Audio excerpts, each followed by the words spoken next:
Hello everyone.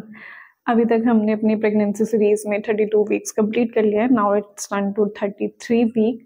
और 32 week से आप मोस्टली क्या होते हो ना, अपने इतने इम्पॉर्टेंट फेज में एंटर कर जाते हो कि आप हर वीक एक एक बेबी स्टेप के पास आ जाते हो। सो आज हम बात करने वाले हैं बहुत interesting week which is 33 week कि इसमें बेबी का क्या डेवलपमेंट होने वाला है, आपकी बॉडी में क्या चेंजेस आने वाले हैं और कुछ एक टिप्स की जो शायद आपको इस प्रेगनेंसी में हेल्प करें। So let's get start.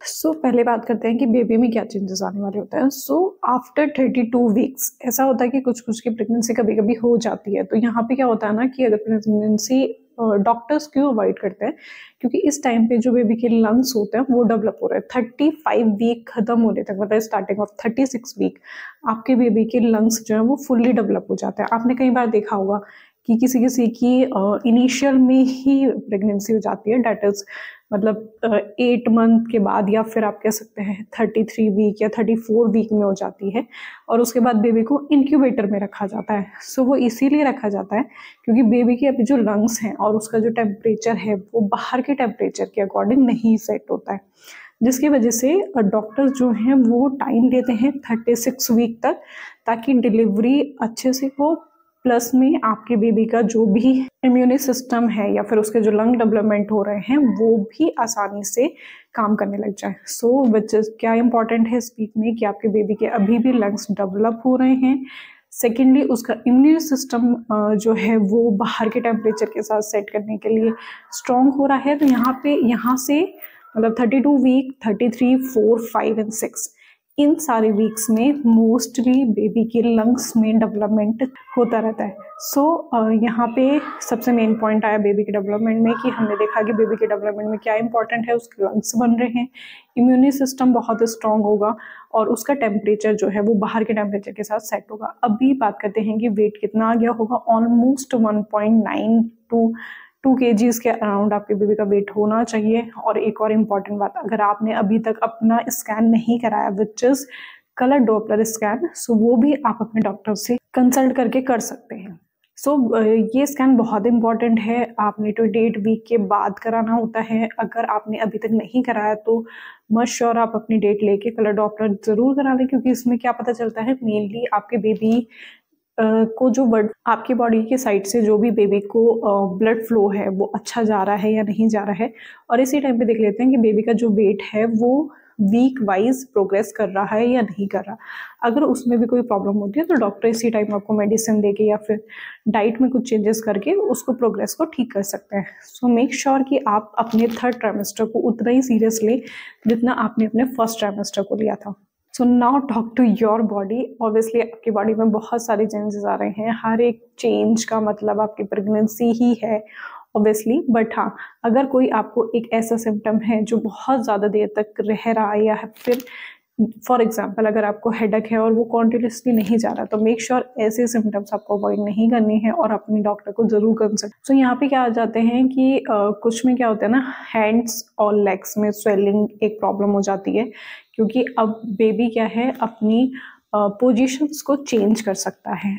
Second thing कि यहाँ पे शायद आप प्लेजेंटा जो है, पहले आप एक बार चेक कर लें कि आपकी प्लेजेंटा की पोजीशन क्या है, इंटीरियर है या पोस्टीरियर है। अगर इंटीरियर है, इंटीरियर का मतलब है कि आपकी बेली के पास पहले प्लेजेंटा है देन बेबी है। सो बेबी की किक्स यहाँ पे आपको शायद थोड़ी सी कम फील हो सकती हैं। कम का मतलब ये नहीं फील होगी।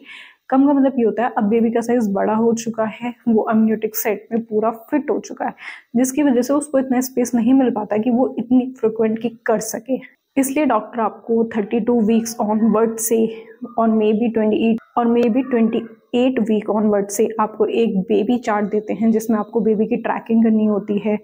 हर 2 से 3 घंटे के बाद आपको बेबी की ट्रैकिंग करनी है कि उसने किक्स की हैं या नहीं, मूवमेंट है या नहीं। अभी आपकी बॉडी में चेंजेस में एक और चेंज आ सकता है कि हेयर ग्रोथ का।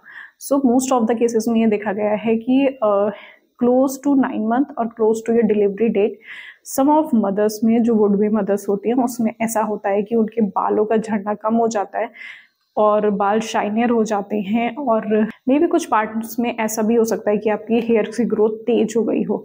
सो आई वुड सजेस्ट कि अगर आप वैक्सिंग वगैरह यूज कर रहे हो तो please avoid in your 9th month. So you can replace your waxing to your razor, because क्या होता है ना, इस टाइम पे हमारी स्किन इतनी सेंसिटिव होती है कि आप कोई भी प्रोडक्ट मे भी वो आपको सूट कर रहा हो, but during pregnancy it's not confirm कि वो आपको सूट करेगा या नहीं करेगा।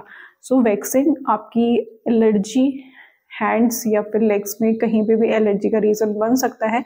सो मेक श्योर आप ऐसी चीज़ों को अवॉइड करें, और razor is a safe option, तो यू कैन यूज़ रेजर। अभी बात करते हैं 33 वीक्स से आपको क्या क्या पता होना चाहिए। सो मेक श्योर कि आपको अपना ब्लड ग्रुप ज़रूर पता हो, ये नहीं कि ये है या वो है।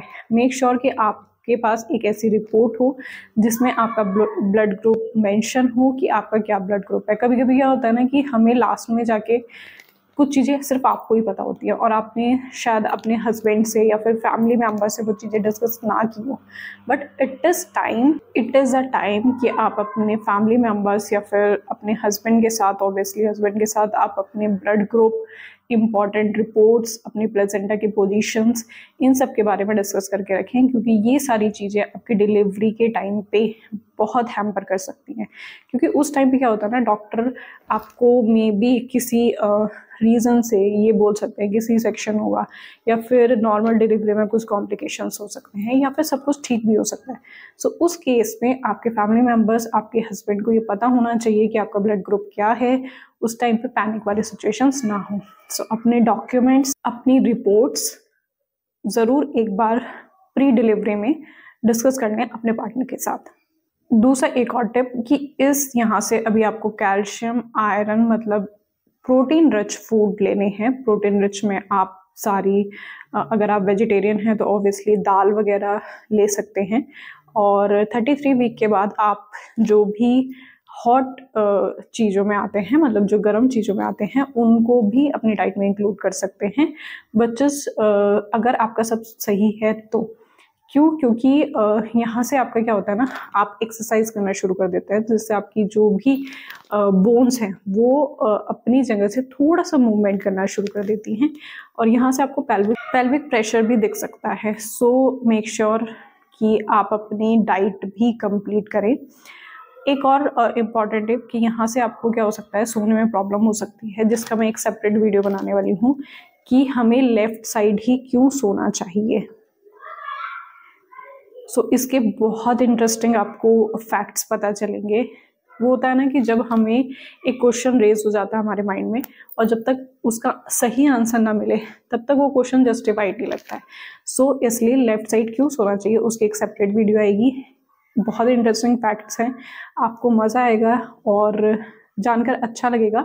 जब रीज़न वैलिड होते हैं तो हमें वो चीज़ काम करने में मज़ा भी आता है। सो कोई ऐसे ही कहते नहीं लेफ्ट साइड सोना चाहिए, ऐसा नहीं, उसके एक वैलिड रीजंस होते हैं जो हम अगली वीडियो में डिस्कस करेंगे। फिलहाल दिस इज़ योर 33 वीक, जिसमें आप, I hope you are doing great, और मेक श्योर आप अपना ध्यान रखें, अपने आने वाले बेबी का ध्यान रखें, और be happy, because you are happy then your baby is also happy. So bye, and don't forget to subscribe the channel. Let's meet in the 34 week.